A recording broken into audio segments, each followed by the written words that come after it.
Preparing nursing students for nursing, high-fidelity simulation versus traditional teaching. Fidelity in simulation refers to the level of accuracy in relation to the reality to which the mannequin is produced. High-fidelity simulation refers to the use of computerized, full-bodied mannequins that can simulate realistic physiologic responses to student actions. An increasing number in hospital and nursing schools are using patient simulation as a learning technique and competency-based assessment method.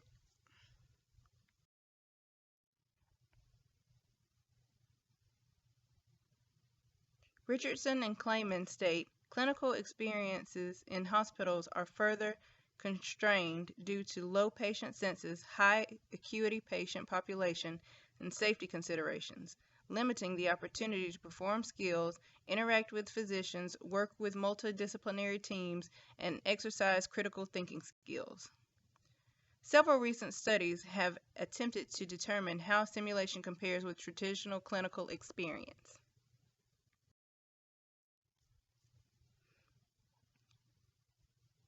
In nursing students, how does the use of high-fidelity simulation compared to not using high-fidelity simulation affect preparation of nursing students for the workforce? The conceptual framework supporting this question is the NLN-Jeffrey simulation theory. The NLN-Jeffrey simulation theory focuses on the impact of simulation as a modality for education and research. Jeffrey states, simulation, when compared with other types of instruction, produces positive outcomes. The framework includes 5 major concepts: facilitator, student, educational practices, simulation design characteristics, and outcomes.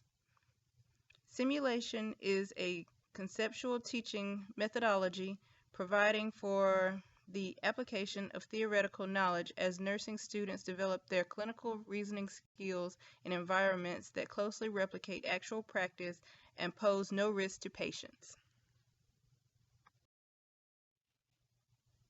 Literature review. Some studies say there is an improvement in nursing skills when simulation is incorporated into education. Mills West et al. States, findings from the study provide qualitative and quantitative evidence to support a high-fidelity simulated module of teaching clinical skills development for first-year undergraduate nursing students. Some studies say there is no difference in outcomes of nursing student knowledge when comparing traditional teaching methods to high-fidelity simulation. Richardson and Clayman state, most recent investigations found no significant difference in student learning outcomes when comparing the effectiveness of high-fidelity simulation to the current practice of clinical rotation as a method of gaining clinical nursing skills and critical thinking competency. Lastly, there are some studies that acknowledge both aspects of learning.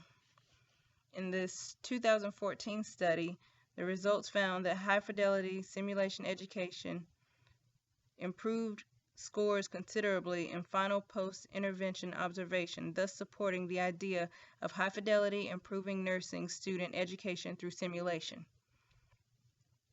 However, in the same article, the authors state, our study identified significant transfer of learned skills to clinical practice following high patient simulation education, but no influences on the level of participants' factual knowledge. Ethical considerations. Ethical issues that may impact the implementation of evidence-based practice projects are benefit versus harm and consent. In the attempt to produce a more efficient, competent, and confident nursing programs are utilizing multiple teaching methods and tools to better prepare nursing students for the field. The only issue in considering one's ruler for measurement to determine if nursing care is proficient versus compromised is the outcome of the patient. The ethical principle of benefit versus harm is an area of consideration when considering articles concerning the teaching and utilization of evidence-based practice in the healthcare profession. There are a couple of perspectives to address when inspecting this principle. First, the need for study is usually based on an issue or just a desire to improve already established practices. For example, infection occurring in postoperative patients would need improvement. However, the evolution of the intravenous catheter is just perfecting something that was already established. Second, while conducting the studies, patients in the controlled group are often continuing to receive care based off the practice in question. Thus, if the current practice is proven to be inadequate, the patient in the study has instantly received poor quality care. Conversely, how does one know the care is compromised without the practice to Conversely, how does one know the care is compromised without comparing the practice to new information? While the principle of benefit versus harm may not occur at the sentinel event levels in research articles under consideration, the patient expects all aspects of care to be a positive reflection to the healing outcomes. When considering the ethical principle of consent, again, the patient of the study conducted in the article is the subject of matter. The research article addresses consent obtained by the nurses and/or nursing students participating in the study, but does not inform the reader of patient awareness of the study being conducted. The 2010 Ethical Principle of Psychologists and Code of Conduct addresses obtaining consent for research, assessment, and therapy. However, as each of the forms of consent are described in greater detail throughout the Code of Conduct, the type of studies conducted in the articles under consideration, the patient does not require to be informed. For instance, though they are present, the patient is not considered the quote-unquote participant under review. The studies in the evidence-based practice involving high-fidelity simulation, the outcomes assess the competency and confidence of the nurse or nursing student involved.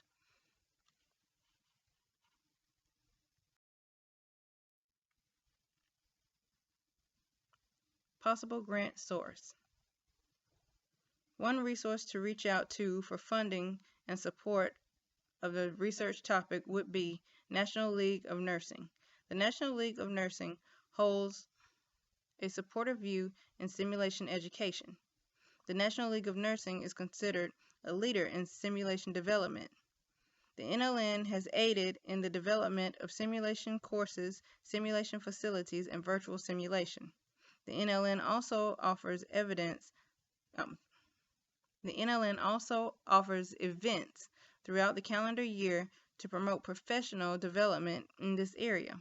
The NLN supports research in nursing education. As stated on the NLN website, the National League of Nursing is the only national nursing organization funding nursing education research.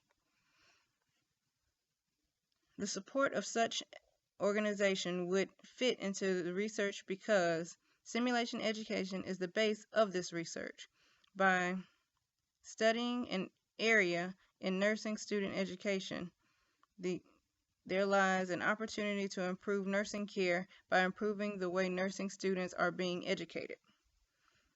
A long-term vision for this study is that if simulation education can better prepare nurses for tomorrow, one can expect patient outcomes relating to nursing care to improve as well. The NLN is supportive of evidence-based nursing care as well as simulation education, thus making them a perfect match for supporting this area of research.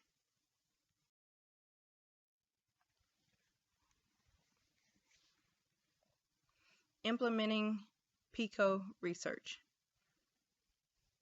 The model utilized to implement the findings of this PICO question is the Iowa method. The Iowa model starts with a trigger or concern, for instance, the concern of nursing students being properly prepared for the workforce. Then a level of priority is determined, followed by composing a team. The next step is produce the evidence. If sufficient evidence exists to support a change, then a trial of the practice change is executed. The outcomes are evaluated and a decision of implementation is made. For this particular PICO question, the concern would be a priority concern for the nursing facility in which students are attending.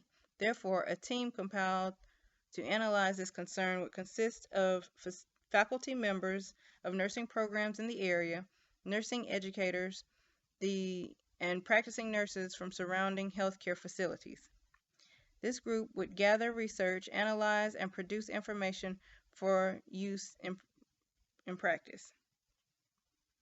In this case, studies focusing on student readiness, patient outcomes related to nursing or nursing students who have been trained with and without high-fidelity simulation are all relevant research topics to gather information concerning this topic. Once sufficient data is collected and analyzed, a pilot can run with a group of senior nursing students. One group will utilize high-fidelity simulation and the other will not. A follow-up can then be completed to evaluate the effectiveness of the teaching techniques. Of course, there are other outlying factors to consider for implementing the findings of this PICO question, such as time, money, ethics, etc., all of which would be properly and legally addressed prior to implementation.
Thank you.